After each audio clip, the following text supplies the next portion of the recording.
Equation of a line passing through 2 points. The first point has x equals 5, and y equals 2. The second point has x equals 2, and y equals 3. First, place the 2 points on the coordinate grid. The run is the horizontal change, from x equals 5 to x equals 2, the run is -3. The rise is the vertical change, from y equals 2 to y equals 3, the rise is 1.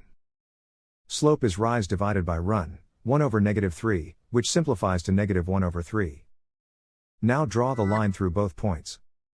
Start with point slope form, y minus y1 equals m times x minus x1.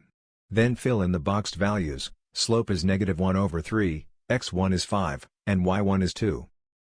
That gives the specific point negative slope equation for this line. Finally, solve for y to get slope negative intercept form. The graph and the equation describe the same line.